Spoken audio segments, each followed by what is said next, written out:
Hello students, this is exercise number 16 of the Progressive Monthly Magazine, December 2021 on the speed of 100 words per minute. Start. The equation of defense is your defense forces plus your industrial and technological background plus thirdly the economy of the country and fourthly the spirit of the people. Looking at the countries of the world, there are only two at the present moment, which may be termed, from the military point of view, absolutely in the front rank. There are many other countries in between. Where do we come in the picture?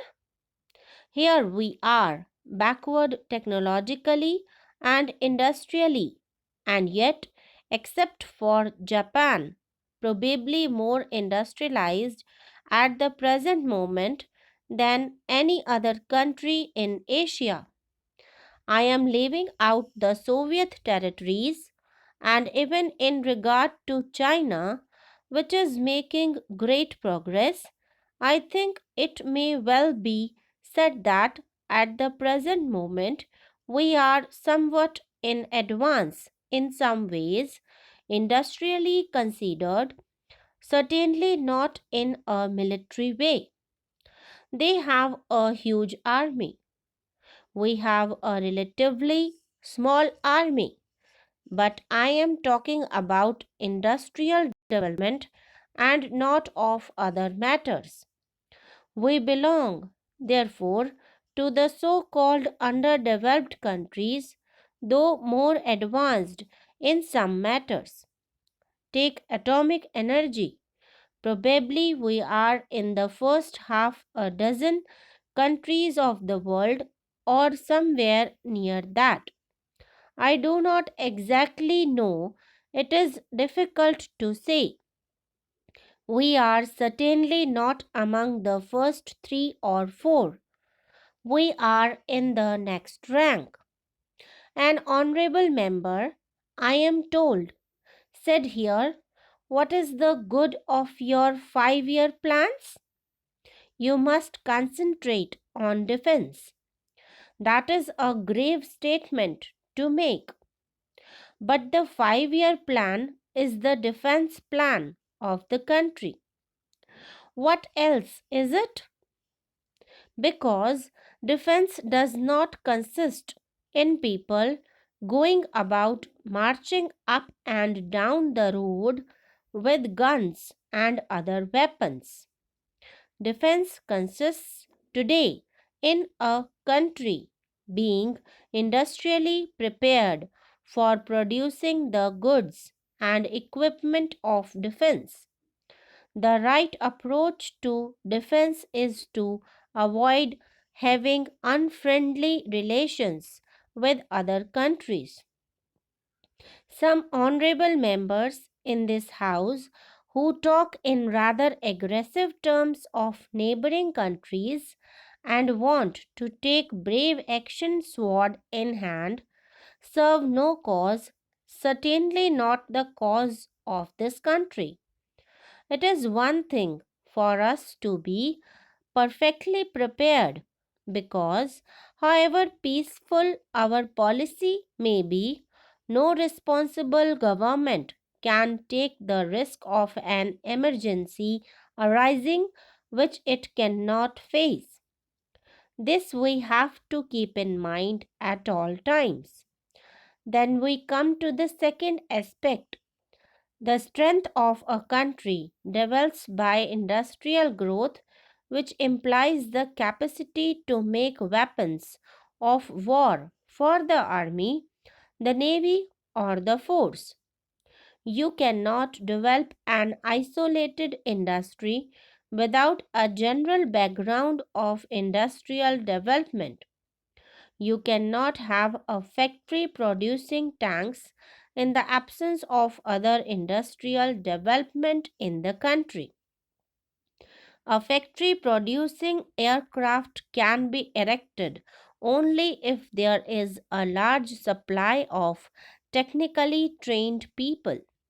Therefore, our immediate object should be both from the point of view of economic development and that of defense to build up industry, heavy industry in particular.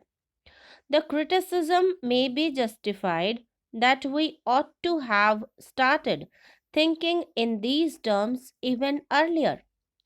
But the point is that we are, at least today, thinking in terms of building up heavy industry, iron and steel, machine making plants, and production of oil. Take this business of oil. Most of your machines will become completely useless without oil to run them. If we do not produce enough oil in this country, well, the big machines get tied up. There will be nothing to run them with. Now, we come up against a grave difficulty. Let us admit for the moment that we are proceeding along right lines, those right lines being the industrialization of the country, which is good from the economic point of view as well as for defense. But industrialization takes time. What will happen before you are strong enough? You may get knocked down in the course of the next 10 years, and all you saying we are not ready for an attack will not prevent the enemy from attacking you. This is a difficult problem that every country has to face to balance immediate danger with consideration of better security later on. If you think too much in terms of immediate danger and concentrate on it, the result will be that you never get strong enough tomorrow and the day after. Your resources are being spent not in productive ways, not in the growth of real strength, but in temporary strength which you buy or borrow from others.